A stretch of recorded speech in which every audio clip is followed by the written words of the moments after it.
what they try to stay away from, and a lot still do it, is bad debt.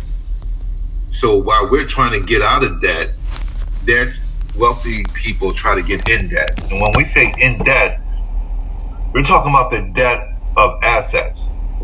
Like they don't mind purchasing a real estate property and using debt to get that real estate property. They might only use $10,000 to $20,000 of their money. However, they got a property for $100,000 or $150,000, and being able to acquire that type of property, they're going to put a renter in that property, and a renter is going to take care of the cost of that debt, and plus it leaves their owner, their investor, a cash flow to be able to have a part of their financial portfolio.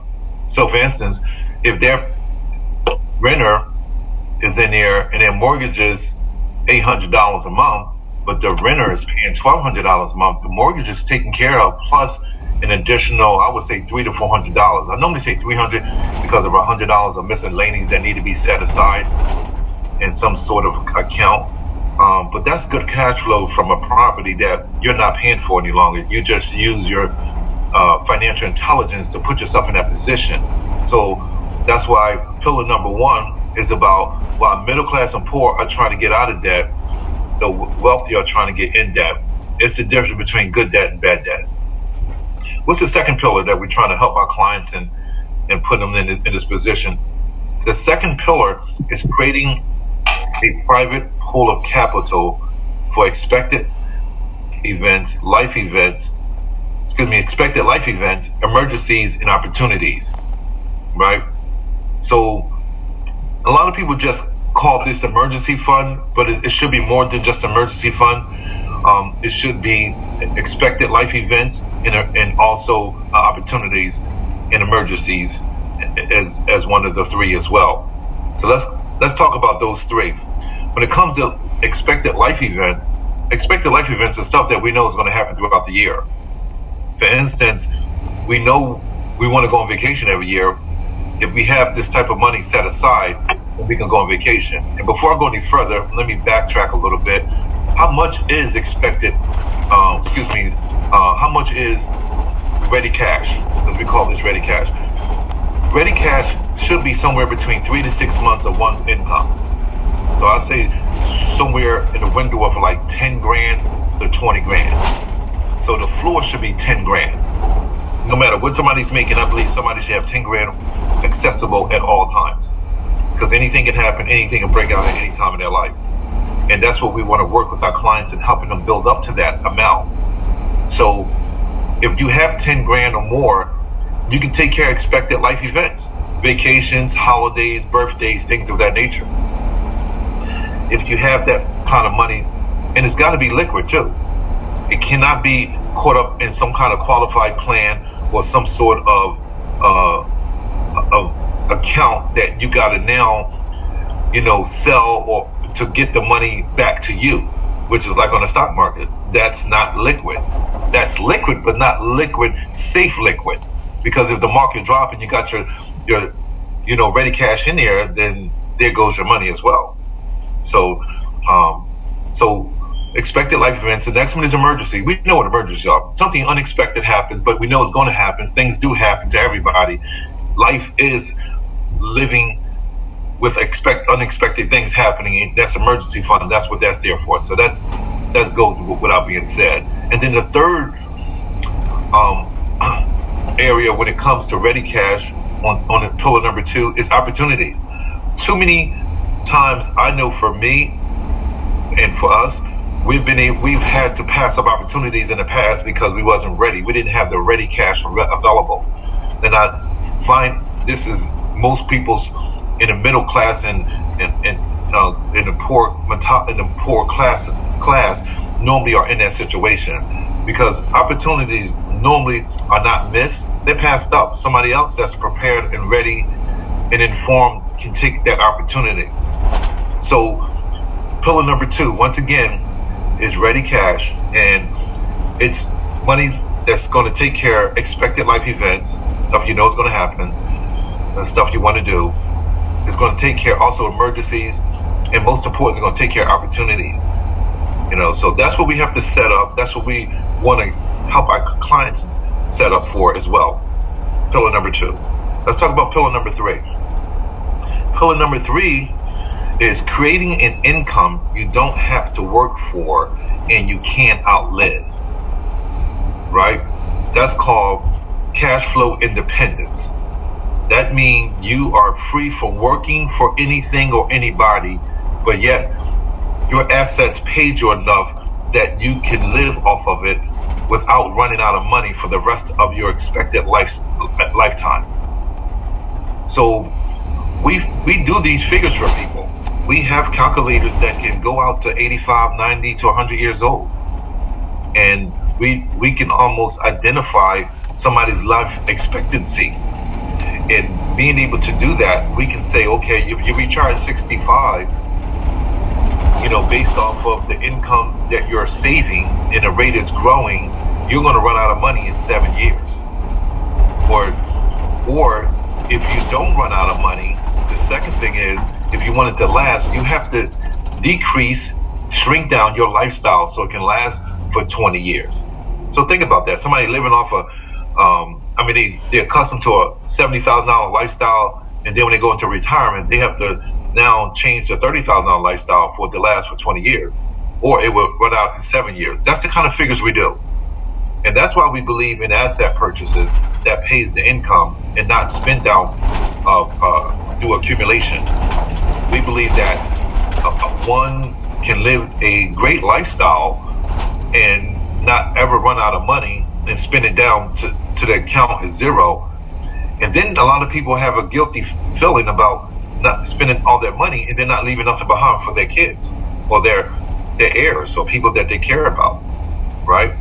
But when you have assets, those assets are going to produce well after your life expectancy. So if you have rental properties, you have businesses, you have commodities, those are still expendable after you're expired. And that's what's up. I love that idea. And when people understand that, and we can have that conversation with them, trust me, they like what you're saying. They're hearing it from a perspective they never heard from before. And that's where we're separating ourselves from the industry at Core Financial Partners. So let me go with number 3 again. It's creating an income you don't have to work for and you can't outlive, right? And this, we believe in asset purchases that pays income through residual and passive income. So that's number 3, and you can't outlive it. So let's go to number 4. Number 4 is actually living a legacy of wealth and wisdom for those people you care about. Now think about that. You're leaving wealth and wisdom, and that's some heavy language there. Wealth and wisdom, because a lot of people believe wealth is enough to be left, and it's not. Wealth without wisdom, it dissipates and it goes away quickly. And I always give the story of the Rothschilds versus the Vanderbilt. The Rothschilds, Sir Charles Rothschild actually was one of the first millionaires. He was the first millionaire in his family. And when he passed away in the early 1800s, he left behind just like $1.5 million to his family. But he also left the banking system. And the banking system was all about education, just like we do with private family banking. Well, 200 years later, here it is, the Rothschilds, without being said or being documented, is the wealthiest family in the world all time. They're worth somewhere between $5 trillion and $100 trillion. Nobody really knows the real number because they don't report all their money. Their money's in trust and things of that nature. So here it is that they have a family banking system that perpetually takes care of all of their financial needs. Their money flowed to them and not away from them. So they left their family with education and money and wealth. What the Vanderbilts did, Cornelius Vanderbilt passed away somewhere like late 1800s. It was maybe 1870 something. And the Vanderbilts were known for transportation goods from one city to another. The train system they created to be able to transport goods from one city to another. And he was stupid wealthy. His wealth in the late 1800s was where he was able, when he passed, he left $105 million to his heirs. But what he took 1 million of the 105 million, so he left the 104. He took the 1 million and he actually gave it to the university, which is called Vanderbilt University right today. Now, when he gave that to them, they changed the name of the school. I can't remember the name of the school before he left the money, but they changed the name. They saw worthy and of cause to change the name to this man that left them $1 million, because $1 million back in the 1800s, that was like leaving $1 billion. So they changed their name, and that's why Vanderbilt University is called Vanderbilt University today. But he left the other 104 to his family, right? Now, in saying that, they had a family reunion 100 years later. It was in like 1970 something, 1980. They had a family reunion. 129 family members of Vanderbilt's showed up at the family reunion. Do you know, out of those family members, there was not one millionaire that was accounted for that was at that family reunion? To this day, there's not one millionaire in that family, based off of them getting the wealth, but not the wisdom. They don't understand banking. They don't understand money. So they spent it, and they spent it away from themselves. And doing that, it doesn't matter how much we have.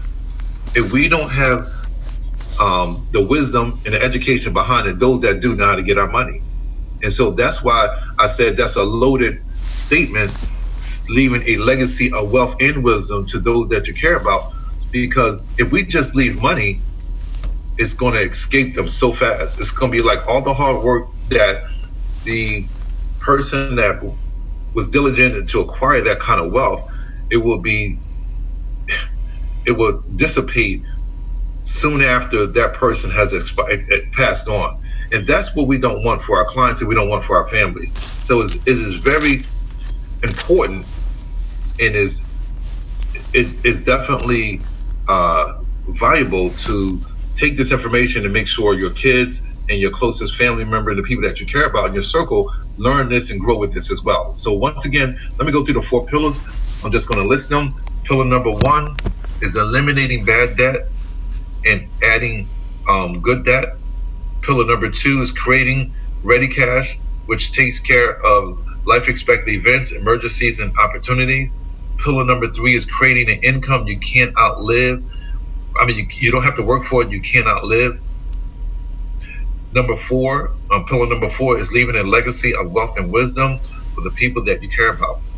Those are the 4 pillars. Everything we do at Core Financial Partners is about acquiring these 4 pillars in each one of our clients and our partners' lives, because everything we do is leading to this. This is leading to significance, right? This is more in depth what we do and how we do it to get them there. So here we go. Now let's talk about why a lot of people, money's flowing away from them versus flowing to them. Before I go any further though, does anybody have any questions or comments on the core 4 pillars? Make sure I'm not talking to myself. No, I got stuff. Everybody's good? Yeah, we here. Mm-hmm. Okay, good. Okay, let's talk about the 4 financial thieves. This is why and how money's flowing away from all of us versus flowing to us. And this is the problem. And we're here at Core Financial Partners here to solve the problem. So here is greed through the bankers, greedy bankers, the government, ourselves, and Wall Street. So let's start off with the greedy bankers. You always hear us say at Core Financial Partners, don't do what the banks say, do what the banks do. So they leave a trail what they do. The information is public when it comes to how the banking system works. We watched some videos at our last Core Financial Partners physical meeting here the first Saturday of February, and got a lot of good information on the Federal Reserve and how it works in relationship to the bank, the banking system. So here is some information on why people lose money having money placed or warehoused in the traditional bank. Here it talks about the average interest rate on a savings account in 2018. Let me pull my cursor up so we can follow along. If I can see it, let me see if I can grab it. Okay, I'll go back in a second, y'all. Let me grab this. Okay, there we go. Let me go back. Okay, so right here, this is the average interest rate that was acquired in 2018 in the United States banking system. The average bank paid out 0.08% on savings accounts. But if we see here, the inflation rate of 2018 was only 2.44%, right? Was not only, but is actually only. However, there was more than it's more than the savings account rate, right? So I wouldn't say only. It was as much as 2.44%. Now let me give the numbers to this so this can make sense and we know how to have a strong conversation with people saving money in a regular bank. If somebody had $10,000 sitting in that savings account, that at 0.08 would earn them $8 in 1 year. However, the inflation cost of the purchasing power of their dollar would have cost them $244. So that's a loss of $236 when it comes to that money. Isn't that amazing? Y'all see that? $100,000 in somebody's savings account. And trust me and believe me, a lot of people that want their money off the market, they have that kind of money sitting in a bank, whether it's a savings account, a CD, or money market account. They at 0.08, I'm just going to say 0.08 because it's the same thing. Their interest would have made them $80. $100,000. That's crazy. $100,000. Their interest would have made them $80, but their inflation would have cost them $2,440. So the purchasing power of their money dwindled to from amount of $2,440. Altogether, they would have lost $2,360 by sitting their money in a traditional banking system. So if you look at that, that is what people need to see and understand about how money is not accumulating and accruing in their account. They're actually losing money sitting in a traditional regular bank savings account. Any questions or comments about that? Okay, great. So that was about what's happening with interest versus inflation. Here we go. On this slide is the annual percentage rate is the thing to focus on, or the volume. Well, let's say the volume is here in the red right here. The interest rate is here next to it.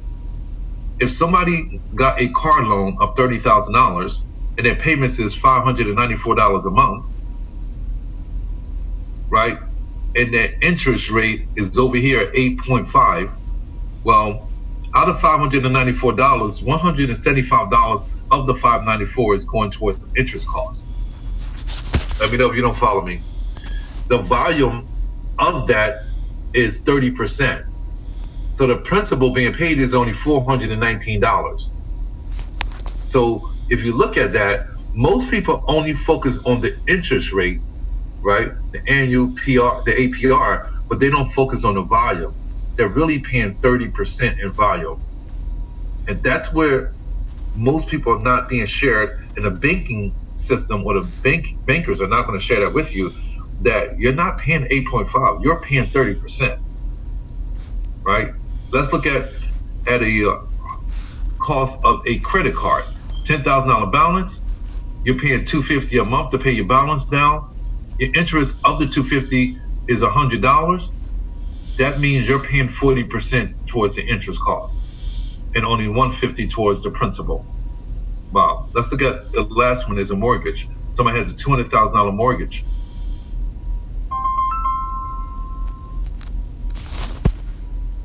That money is going to interest cost, which adds up to 83%. So they're only paying towards the principal $199. That's volume. So we focus here at Core Financial Partners at the volume of interest going out, not the rate of interest going out, not the interest rate, not the annual percentage rate. Any comments or questions on that? Give me some feedback on that one.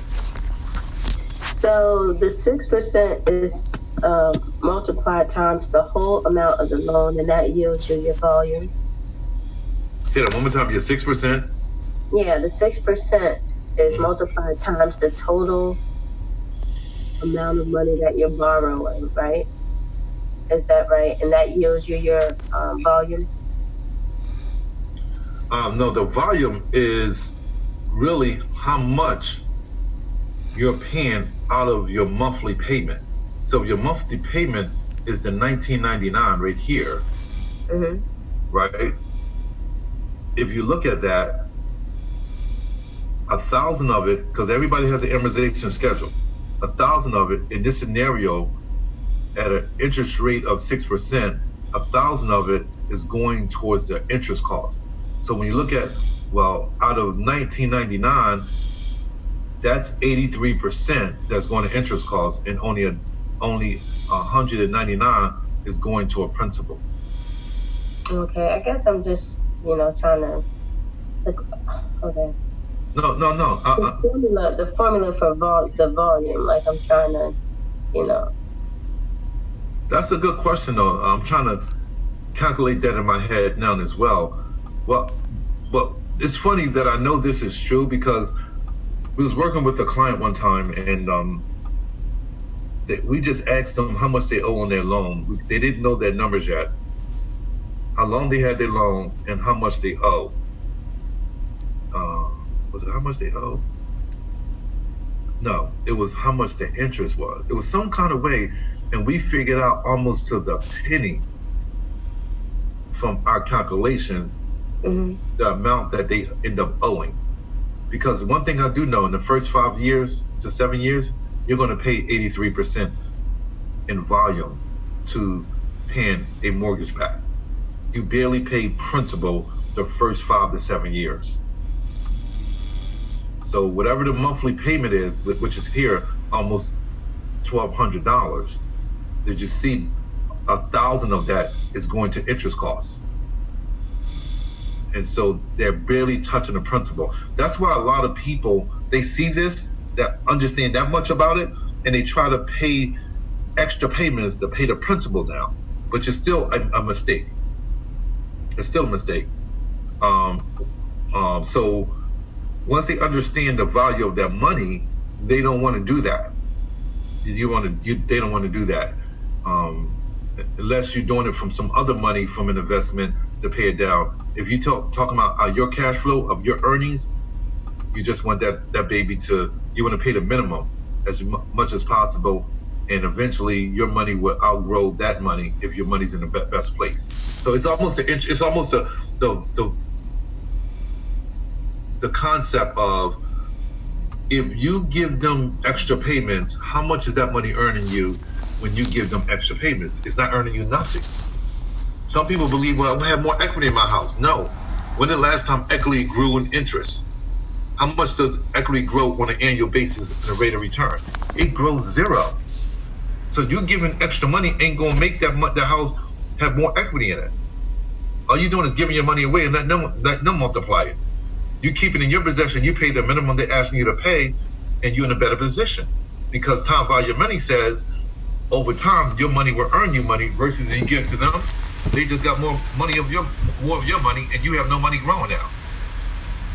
So people, it's hard for them to wrap that around their brain, and I have to pull out a calculator and show them those numbers to show that you keep, let's say this person to say, I'm going to pay an extra $500 to get my interest down, because right now, to get my principal down, because right now only $199 is going towards interest. Going towards principal, excuse me. I want to put an extra $500 in my, yeah, but that's $500 that could be grown at 5 to 10% for you. Once you give it away one time, it's gone forever. If you kept it over those years, that would have been growing you money, year after year after year. In 30 years, you can't justify it. And so that's what we have to show people, and it's hard for them until they see the calculator. So, Shantae, I would have to pull out a calculator. We can do that on another day to show you how the schedule looks, the amortization schedule looks year by year. But these first 5 to 7 years is where most people take a big hit. And here's the thing that's even worse than that. Most people don't live in a house past 8 years. They move. They end up moving or refinancing. And refinancing, you start all over again. So you're going to do another 5 to 7 years and pay all interest again. And this is where they're not informed. That's where the financial education comes in. It's a way to do it without continue to recur the vast majority of volume you're paying for every 7, 8 years you're refinancing or you're moving. The average household moves every 7 to 8 years. People don't stay where they live for long. Whether it's job change, kids are grown now, whatever it might be, people move all the time. Does that make a little bit more sense? Or that just confuse you more? I need to see the numbers. Okay. That was a nice way to say it. I get it. Cool. John, are you there? I know he's working as well. Okay, let's go to the next slide. See if I can get this on my way. Okay, so that was the bankers. Now let's talk about the government. When it comes to the government, is it taxation or is it the rate of return? What's more important, the taxation or the rate of return? So let me ask you this, Shantae. If you had an opportunity to get a rate of return, and you can choose how much a rate of return you can get, which would you choose? What would be your rate of return?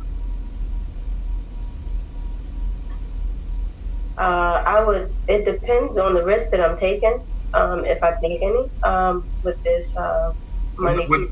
Let's say it's no risk. Let's say whatever, what's the highest return you would want if somebody said, I'm going to give you the rate of return that you desire? Which one would you choose? How much would you say, give me this amount on returns?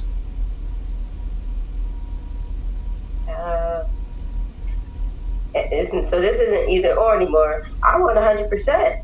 I want to keep my money. Okay, exactly. So if you gave me $1 and you getting 100% return from me, and I gave you back, I would have to give you back $2 then, right? That's 100% return, right? Right. And then you gave me the $2. That means I got to give you back how much? $4. Exactly. Then you gave me your 4. How much I got to give you back now? 8. And so on and so on, right? That's 100% return, right? Mm-hmm. So here's 100. So keep that in mind real quick. I'm going to come back to this one because I want to get to the point. This is 100% return that we kept going. You see that right there? Mm-hmm. This is 100% return. And if you did it 20 cycles, how much would you have down there? How much is that? 1,048,000. Oh gosh. 48,000. That's 1,048,576. Exactly. Right? Mm-hmm. That's a perfect scenario of $1 doubling for 20 cycles uninterrupted. You see that? Mm-hmm. Now, let's show you the difference if you were at a 17% tax bracket. Uncle Sam said, hey, don't forget about me, right? Look how much that money ends up being after 20. Let's say every year you doubled your money, 20 years. Let's see what your money would look like. How much is that now? Oh, wow. $177,427. And this is only 17% tax bracket, right? The average person is somewhere between 15 and 20 and 30% tax bracket, right? Middle class America is somewhere between 15 and 30%. And look how big of a difference that makes in somebody paying taxes at 17%. Now let's get up to the next level, 27%, right? If somebody's at a 27% tax bracket How much do this person has in their account after 20 cycles, 20 years? 57,600 dollars. Exactly.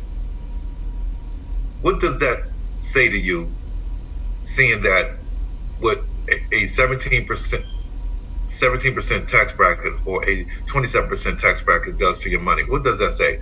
Is it more importantly to pay attention to the rate of return on your money or the taxation? Which one would you say?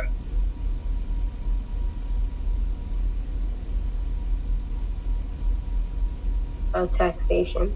Thank you. Thank you. I know you was thinking because you was like, is this a trick question? But I was thinking initially, I was going to say I would choose with a rate of return that would yield me a greater outcome that would be greater than the 34.5% average household taxation coming out, of their economy for a household. I would just base it off of that. Say that one more time. You said you would do what? If 34.5% is the average household amount of taxes that a household pays, anything that will yield me greater than that in terms of a rate of return, I would choose that. That's what I was thinking. But money now, if I look at, if I can keep money now versus what I may have later on, if when I'm thinking about inflation, I can invest it now and make more money now than I can, hoping that Uncle Sam doesn't tax it so much later on down the line. Right. So here, That makes sense, but yeah, but so here is where I was going to show you right here. This is the average finance charge when people are spending their monies away from themselves, financing their major capital purchases. The average household is 34.5, but also the average household spends about 36% in taxes. on what? On taxes on what? On earned income or the other like capital gain taxes and things of that nature, right? So when we look at this only leaves them 29.5% to live their life. So in this scenario, this is a great exercise when it comes to where most people are paying attention to. So when we hear people saying, well, at the private family banking whole life policy, we only getting a 4 to 5% returns. I can get 7 to 8% on the market or my 401k is average that over the last X amount of years and this, that, and the other, right? However, though, where that money is exposed, Uncle Sam gets his piece. So the truth calculation shows, and that's where you show them this. So would you rather get the extra 2 to 3 to 4%? Or would you rather avoid Uncle Sam from being a co-owner of your account? It's a slam dunk every time. Every time. People pay attention to the interest rate, not I'd rather be a co-owner of my account. Huh? I'd rather be a co-owner of my account and keep my money. Exactly. Get rid of the co-owner, Uncle Sam, and now your account looks more like this on the first one. This is only $1 doubling, right? So here it just shows you people don't pay attention to the taxation and that they're occurring like they should. They always go tell me how much interest that money's growing, but they don't tell me how much taxes that they're going to pay. And that's where it tells me where their financial IQ is at. Because wealthy people do everything under the sun to avoid, that's legal, to avoid paying taxes. It's the biggest wealth transfer. It's the largest wealth transfer. So that's what that point is about. So the second thief was Uncle Sam, right? That was the second thief. Now let's go to the third thief. Any questions or comments on that, Shantae or Jarman? I was just thinking about Trump and how he avoids paying taxes and goes to the extent of being I don't know if he's a billionaire, a millionaire, and goes to the extent of bankruptcy, often, to avoid taxes. Exactly. He understands the tax laws and he knows how to do it in the lines of the law without breaking the law. And a lot of people look at it as a negative, and I don't.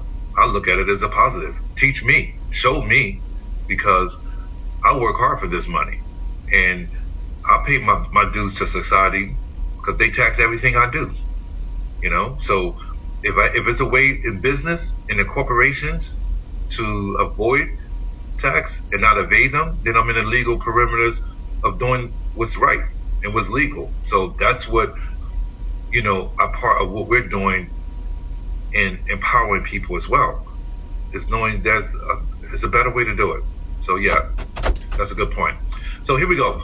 The next thief, we went through the greedy bankers, we went through the government. The next thief is Wall Street. So let's look at them. Wall Street, little secret. Now this one, I wanted so badly to share this on Friday when it was being shared that a portfolio with IUL performed a certain amount. I think they said 8% over the last 20 years, averaged 8% over the last 20 years. But let's see the truth about average versus actual. Okay, so here you see this market had people's money grow, lose, right? So let's look at what happened here. Let me click this once. So right here, the average rate of return is 25% in this scenario. However, the average rate of return, right? The actual rate of return was 0, because they ended up right back where they started after 4 years. So when we hear average, it immediately, my antennas go up after I've been taught this, is that average means nothing. It's actual. But everybody in the industry throws out average. So here we go. Let me show you what that means. Let's do the math. Let's say you had $100,000 in your account was at 100%. It was $10,000, and you end up losing 50%, right? So if you lose 50%, no, this is not the way you do it. Let's go up here, because this is throwing me off. Let's say your money's right here. You got $10,000 here, and your money gains 100%, right? 100% makes it how much, Shantae? 20,000. Exactly. Now you're 20,000. In the second year, loses 50%. If you lose 50%, how much do you have after you lose 50% now? 10,000. Yeah. Right. Now your 10,000 gains 100% again, right? If it gains 100%, you back to where? You're back to 20,000. Exactly. And then it loses 50% again, and is now where? Back to 10,000. Exactly. So you started at 10 and you ended up where? Back at 10. Exactly. So now, in saying that, if you do the math, if you divide 4 into, because the average return was 100%, and you divide the years into it, how much does that leave you right there at the bottom? 25%. I don't understand. Okay, sure. If you look at 100%, well, let's just do this math. This is why this math threw me off right here. If you look at this math right here, let's look at right here, the market right here. 100%, 50%, 100%, 50%, right? Mm-hmm. If you do an average, the average is 100. Mm-hmm. So to do average, you divide the years that it averaged. If it averaged 100, you divide 4 into 100. 4 into 100 gives you how much? 25%. 25. Exactly. So they literally, Shantae and Roger, they literally do the math that way. But your money grew how much? It didn't grow. It didn't grow. It stayed the same. It was still at 0. Wow. So whenever you hear average, antennas need to go up, because that's how they do the math. So when they were saying on Friday about IULs has averaged 8% over the last 20 years, well, show me the record. And I can show you that that's not 8% that they gained, though. They might have lost money. But I didn't want to challenge them like that. Okay, because I know the truth about money, so I understand the average versus actual. The actual is zero because they didn't gain no money. They started at 10,000. After 4 years, they still ended up at 10,000. But yet, a financial professional like a financial advisor or planner would tell you the market has averaged 25%. I remember my first client did that to me. He said, Tony, my account averages 25%. He stopped me in my tracks. I never forget it. And I said, you telling me that your thrift account averaged 25%? He said, yes. I just got the report on it. But then when I got all his documents, you know how much his account averaged? 2%. After I did my research, and I said, something ain't right here, right? Did my research, the 2 came back, we got all his documents when we was doing work for him, and when it came down to it, he's only his portfolio, that one account was only growing by 2%. It had good months, it had good years, it had bad years. It had some years it would be below zero. The actual was 2%. And that's how they try to get you. That's how they get everybody. And people start moving their money into these different accounts because everybody's changing the rate of return.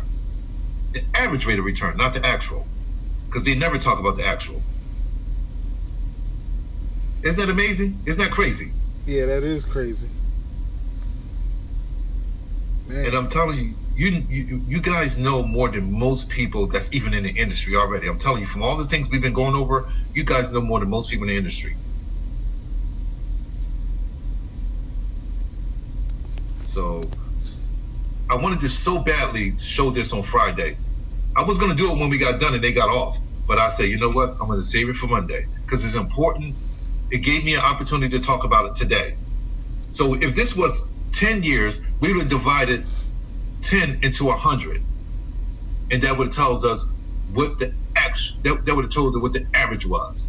So it doesn't matter how many years. It's about the actual that really matters. Where does it end up at the end of the day? Any questions, either one of you, Roger or Shante? No. No. Okay, good. I got it. Okay, good. So here's another one. Here's another thing that matters. Is when you lose money on the market, you have to make more back than you lost to get back to zero, to get back to where you started. Right? Right. So let's do easy math here. Let's say you lost, let's say you had $1,000 on the market, right? And you lost, let's say you lost $100, which is 10%, right? So that means if you lost 10% of $1,000, how much did that leave you? $900. Exactly. Now, if you gain 10% back, because you lost 10%, and you gain 10% back, how much do you have in your account now? What you started with? No, you don't. 10% of the 900. Exactly. Exactly. So you have $90. You're short. Exactly. That's why right here, so you made my point, right here, if you lose 10%, you got to gain 11% to get back to whole. Correct. If you lose 20%, you need to gain back 25% to get back whole. If you lose 30%, you need 43% to get back to whole. So to get back to what you lost, the market got to perform even better. Do you understand why I keep our clients off of Wall Street? Yep. People don't understand this math. They don't understand the truth about money and how the market really works. Because naturally, that's what I said, Shante. 10% and we back whole. No, we're not. So this is powerful information to know, because when people start coming when you're trying to educate people and they saying this, that, and the other, you can really pull out a calculator or do the numbers like I just did to show them the truth. Unless they know about proper risk management and stop loss. Yep. No, right? Exactly. Oh man. And look at the bottom there. What that says at the bottom. On average, the stock market crashes about every 8 years. One is about to happen right now. Yeah. We're within a year to 2 years from that stock market doing some crazy stuff, and people are going to lose a lot of money. Wow. And all we got to do is be the ones that share the truth about money and the average, and how often these things occur, to just warn people. It's up to them to come up and or to step up and make a decision on their own money. At least we shared it with the ones that we care about and the ones we come across. Because we can't make them, get their money off the market. I'm just going to give them awareness of it and show them documentation and show them, how this really works. And now it's up to them. That's all we do, is educate and make aware. That's all we do. And the rest of it comes to us. So, any questions about that? We all good? Yep. I'm good. Okay. The last one is ourselves. Who's the fourth thief? Ourselves. So, why some succeed and others struggle? It's because of Parkinson's law. Okay, let's talk about Parkinson's law. This was in the Become Your Own Banker book. The first thing about Parkinson's law is that expenses rise to meet income, right? Yep. Elaborate on that if you can, Roger. What does that mean when you hear that? When your expenses rise to meet income? Yes. I guess you're overspent, like living beyond your means. Yes. So You're absolutely right. you got more going out. Some people have more going out than they have coming in. Exactly. Exactly. It also means, Roger, it also means when people make more money, they say they're accustomed to making $50,000 a year, and then a raise come, or they start a small business that brings an extra 10 to 15,000 in. They tend to start spending that extra money Faster. like as though they couldn't live without it before. So they really they haven't changed. So the expenses rise to their income. Mm. And they live for 15 years off of 50, and then as soon as they get a small business and make an extra 10 to 15 a year, every penny of it is going out the door like they never made it. Mm. That's expenses rising to meet income. They can get a raise, they can get a new position at a job, they can start a small business, and their income continue to rise. Even if it rises every year, their income rises every year. Their expenses follow right behind it. That's what Parkinson's law. If we can defeat this, Roger and Shante, I promise you, this would be a big difference maker in every single person we work with and every partner. If we can defeat Parkinson's law, just that one right there. Because we're getting smarter. We're going to make more money. We're getting our skill sets out. We're going to make more money. That was a struggle of mine. When I went from working for Sprint PCS in year 2000 and went into, building a huge organization. Roger, you were there. Yep. I went from driving a Dodge Caravan to driving a Range Rover. Right, Roger? Yes, sir. I moved from a city home where we had about maybe 1,500 square feet to 4,200 square feet. Right. I can go on, and my money, as fast as it was made, was going out the door. Yeah, and that's what made me get into this industry in 2007, or learn about this industry in those 2 years, and then get our license in 2009. Wow. So Parkinson's law, I was a victim of Parkinson's law, and I try my best to make sure people understand this. Here's another one. A luxury once enjoyed becomes a necessity. Mm. That means that sometimes we have to cut some stuff out, knowing that it's no good to us, but it's so difficult. Right. You got 3 cars and you only can drive one at a time? Mm. Why is that? They can't get rid of it though. The status quo. You know what I'm saying? It's almost like going back to having a car with no with no air conditioning and no power windows. You got to roll them up. You remember that? Yeah. Who would do that? You got to get out, Roger, to go on the other side just to roll your windows down. Oh man. That's what that means. Like once you put yourself in that position and you have these luxuries of life, it becomes a necessity. It's hard to get rid of it. Mm. It's like once your brain expands, it's hard to shrink it. It's impossible to shrink it. Yeah. You experienced it already. Anything else, you're depressed. The third one is work expands the time allowed. This is the one that is more so about procrastination, right?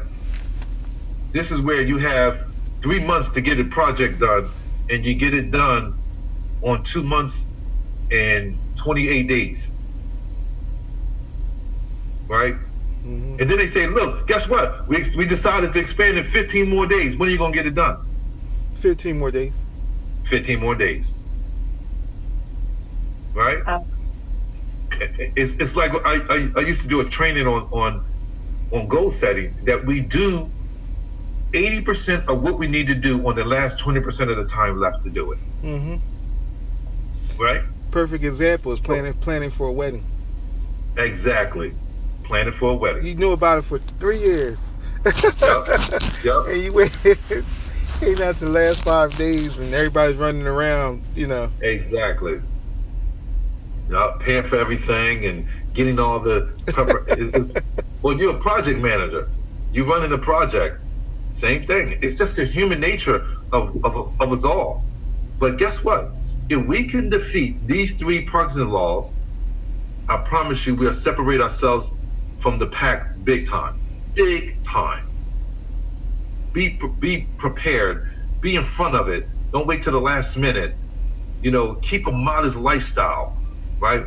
And don't allow your expenses to meet and grow with your income. Separate your income from your expenses and use that money to buy assets. Work to buy assets, not to make money and pay your bills.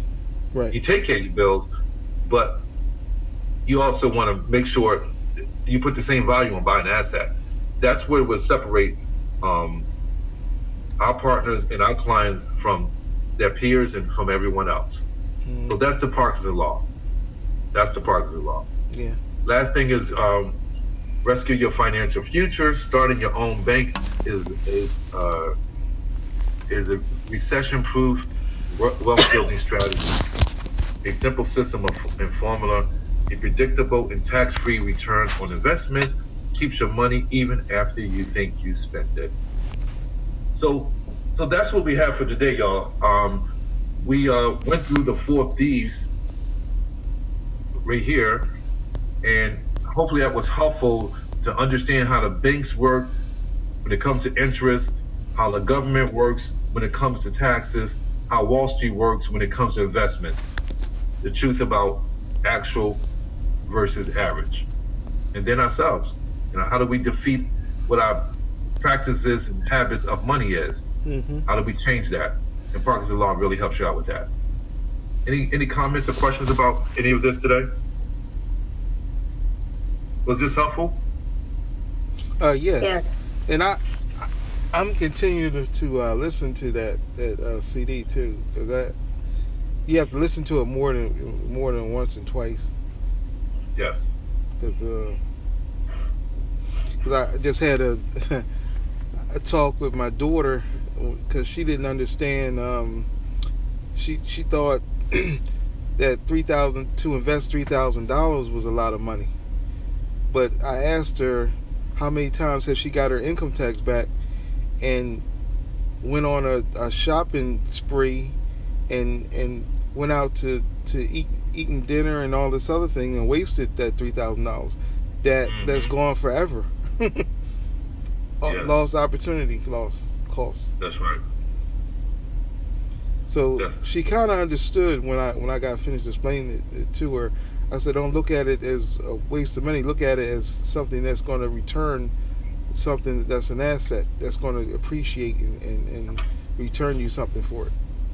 You know it's bad debt and good debt. Hmm. That was a good way to put it too, Roger. That was awesome to put that to her like that, because that's a form of Parkinson's law. She got extra income coming, right, and she raised her expenses to that income. Hmm. When she could have bought an asset or put it in a position to buy an asset, in the future. So that was really good. I like that. I like that. That's why I hang around smart people like y'all. This is what it's about. Association breeds assimilation. Yeah, I done learned so much, man, in the last 6 or 7 months. I know. It's crazy. Commodity trading, uh, uh, private banking. Yeah, all this happened since like July, right? Yeah, yeah, yeah. Yeah, all this happened since July. That's right. And y'all have grown. Each of all our partners have grown because we're more aware. Remember our philosophy: more money doesn't get you or keep you out of a financial situation. Mm, Only financial education does, right. Well, and that's that's what what's he said. happening. That's why I know we're all going to be millionaires. I know it. As long as we don't let up and get caught up with the wrong association of people that are doing the opposite. Yep. Remember the association we was a part of, Darman, where it was about buying the next best car, I wearing know. the best custom suits, right? Right. Who got the most expensive Oh shoes on, man. Right. Right. right? Come on now, I still have shoes I won't wear anymore because uh, of that. yeah, I I have remember. a I closet remember when full they of. did the groundbreaking Say it on that. again. I remember they did the groundbreaking on that house out in what was that, Townsend, Delaware? Yeah, my house. Yeah, Yeah, I was yeah, there. Remember, I was in. You rode me out there. You showed me when they was breaking the ground on it. yeah, I seen it yeah. before they even built it. Exactly. That's crazy. All that happened, man. But guess what? And you was there. Yeah. That is hundreds of thousands of dollars gone forever, Mm. ever, ever. And that's what pissed me off in 2007, man. That's what Mm. pissed me off. All that money we made was out the window. So I lived it. I can talk with passion and purpose when I'm talking to people that are making money and doing well, and they're not paying attention. Nobody taught me or told me, and that's the thing that made me a little disturbed. But when I'm telling people, oh, I'm okay. I'm like, if it's good for you, it's great for me. Mhm. Yep. So once we put it out there, our job is done. Our Nice. job is done. Yep. All right, y'all. Well, this was a great meeting again. I enjoyed it. I look forward to Friday when I'm back on. And on Friday, what we're gonna do is I'm gonna give you my perspective on IUL, on the big differences. It's going to be the top 10 differences. So we can understand IUL a little bit better so we know it's not to be used for private family banking ever. Um, and even if they just use it for accumulation, I want to show you the flaws in it as well. I'm going to show you this. And I'm not biased against it. I just know what it how it's engineered. I understand it enough to know that it's not a good product. It's not a good product. It's maybe the next best thing off the Wall Street though, because they do have a floor. But outside of that, all the different other things about it, it's it it doesn't jive for me, or for people that understand it and learn it. Most people that sell it don't even understand how all the different things that it do and don't do.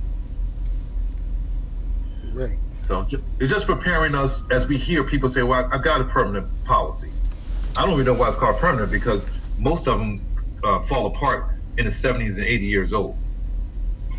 Mm. So, so we'll go over that on Friday. I want to, once we go over it, get all the questions answered, we'll move on to the next thing that we want to continue to learn on or learn about.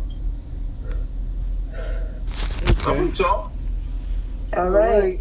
Y'all Appreciate have a it. great afternoon, and I'm sure I'll be talking to both of you. And German, Roger, I'm gonna call you because we gotta set I don't think we set our huddle up time. I know we talk often, but I want to set up a specific 15-minute window that every week at this certain time we're having our huddle up. Okay. Yep. All right. So I'm gonna call you as soon as we're done. Okay. Well, I'm actually in. Oh, you about to go into a house? Yeah, I was just sitting out waiting. Oh, well, They go ahead, probably man. wondering Call why. me when you get a break. Call me when you get your next break. Definitely. All right. Okay. Y'all have a good one. You too. Y'all have a great afternoon. Alrighty.